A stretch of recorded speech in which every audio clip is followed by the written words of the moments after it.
The ESPN Daily. Good morning. Play, and I cannot stress this enough, ball. Here's your ESPN Daily. Listen up. Let there be baseball.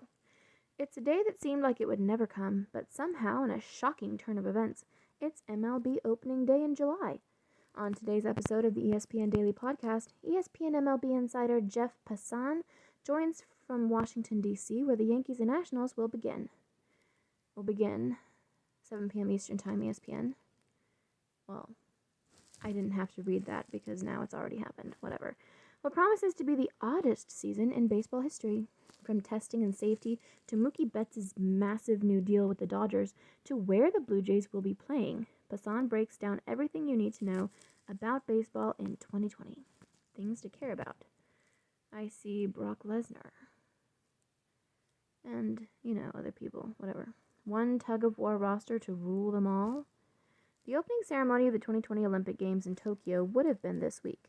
Instead, due to the coronavirus panic, the Olympics are postponed until 2021. Is that going to fuck up the schedule forever? Is it all gonna be odd years now? Surely not. I hope they do the next one in 3 years instead of 4 to get back on the right track. One sport that won't be there, tug-of-war. But once upon a time, it was. That's right. When legendary American athlete Jim Thorpe traveled to Stockholm for the 1912 Games, he did so with an American team of tug-of-warriors. This summer marks 100 years since your favorite elementary school field day event was held high as an Olympic event, so we decided to see what star power could do for tug-of-war.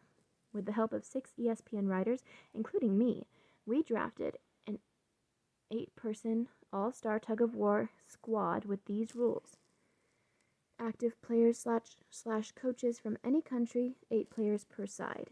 One has to identify as female. Why? One of the male participants has to weigh less than 150 pounds. Why? One male has to be shorter than 5'7". No more than 2 team members can come from the same sport. No professional strongmen. Because I'm sure you're dying to know the bold strategy that saw one Jadeveon Clowney taken with the number 1 overall pick. Here it is, in my own words. Shameless self-promotion much? Okay, that's long. On the morning of the draft, I felt good. I had identified all the prime prospects and was teetering comfortably on the dangerously thin line between confidence and hubris. Then I got word that I had landed the number 1 overall draft position, and something strange happened. All my plans to select LeBron James, Brock Lesnar, and Aaron Donald suddenly felt obsolete. I became consumed with acquiring the ultimate sleeper pick, NFL free agent defensive end Jadeveon Clowney. Blame it on a recent re-air of the 2013 Outback Bowl, but I was a woman possessed. I knew I had to risk it all to secure a man haters will say is washed in his own sport. Clowney became the centerpiece of my roster. His size, strength, and speed are that of a veritable tug-of-war god. Tell me who is moving that man when he anchors down. Nobody. From there, it became about intangibles. I needed fierce competitors who would bring an insatiable work ethic, one that my franchise player has been rumored to lack. Cue Serena Williams. I also needed athletes who wouldn't back down to anything. Cue Steve Adams, John Jones, and Yasiel Puig. Oh, and Saquon Barkley's quads were made to do tug-of-war battle. Change my mind. Okay.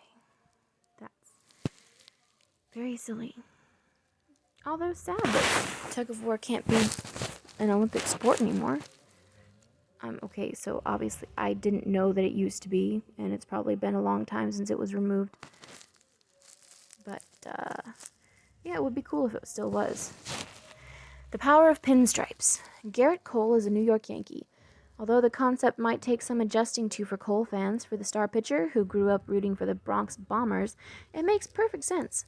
Cole has told stories of rushing home from school in Southern California to catch Yankees games, which played in the late afternoon because of the time difference. The Coles attended Games 6 and 7 of the 2001 World Series when 11-year-old Garrett held that now famous faded pinstriped sign that read, Yankee fan today, tomorrow, forever.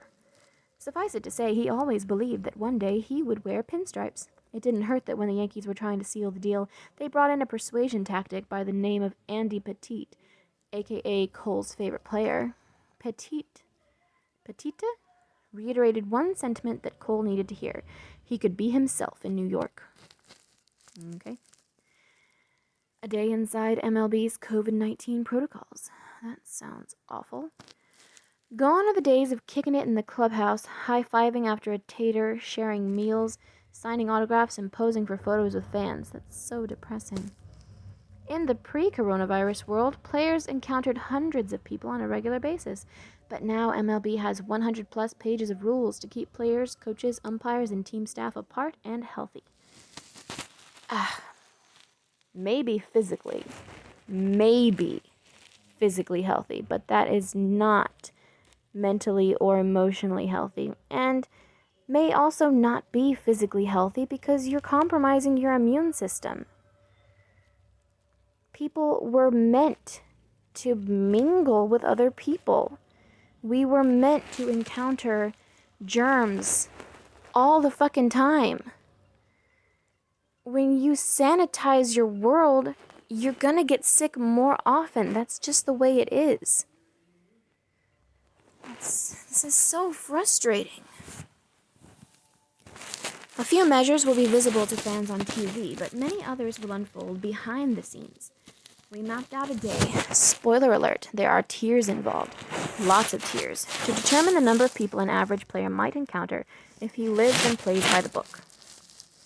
I would try to summarize it here, but as I often say when opting out of writing a text message novella to a friend, it's too much to type. Things to watch. Baseball Tonight Live. Baseball is back, baby, and so is Baseball Tonight in a whole new format. Clinton Yates, Gary Strewski, and June Lee host as we take our talents to the ESPN app, Twitter, and Facebook from 6:30 to 7 p.m. Eastern Time tonight, to preview the opening day doubleheader. Get into it. Overheard. If I was on a team that didn't have title aspirations, it might have been different, but we've worked too hard. Don't all teams have title aspirations? Alex Caruso on missing his sister's wedding to stay in the NBA bubble. Hey, man loves his craft, that's good. Remember when?